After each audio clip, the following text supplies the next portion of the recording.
കൊട്ടിയൂർ വൈശാഖോത്സവത്തിന്റെ പ്രധാന ചടങ്ങായ നെയ്യാട്ടത്തിന് പുത്തൂർ നെയ്യമൃത മഠത്തിൽ നിന്നുള്ള സംഘം പുറപ്പെട്ടു. 51 പേരടങ്ങുന്ന സംഘമാണ് കൊട്ടിയൂരിലേക്ക് കാൽനടയായി യാത്ര തിരിച്ചത്.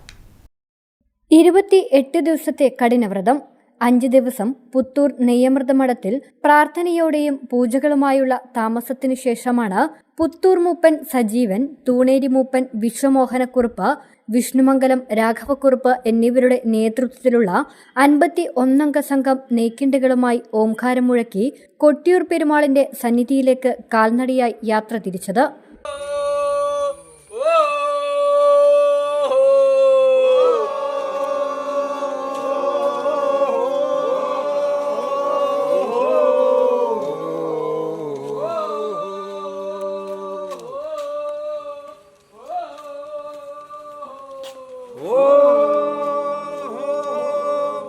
മൂന്ന് സങ്കേതങ്ങളിൽ നിന്നുമുള്ളവരാണ് ഇവർ. പുത്തൂർ നെയ്യമൃത മഠത്തിൽ 5 ദിവസത്തെ പ്രാർത്ഥനകൾക്കും മറ്റ് ചടങ്ങുകൾക്കും ശേഷമാണ് കൊട്ടിയൂരിലേക്ക് പുറപ്പെട്ടത്. പുത്തൂർ നെയ്യമൃത മഠത്തിൽ സംഘത്തെ യാത്രയാക്കാൻ KP മോഹനൻ MLAയും നാട്ടുകാരും ഉൾപ്പെടെ നിരവധി പേരായിരുന്നു എത്തിയത്. വെള്ളിയാഴ്ച എടയാറിൽ താമസിക്കുന്ന സംഘം ശനിയാഴ്ച രാവിലെ വില്ലിപാലൻ കുറുപ്പിന്റെയും തോമങ്ങാടൻ മൂത്തനമ്പ്യാരുടെയും കലശപാത്രം പുറപ്പെട്ടതിനു ശേഷം ഇവിടെ നിന്നും യാത്ര തിരിക്കും. 2-ാം ദിനം മണത്തണിയിൽ തങ്ങി 3-ാം ദിവസം അക്കരെ കൊട്ടിയൂരിലേക്ക് യാത്ര തിരിക്കും.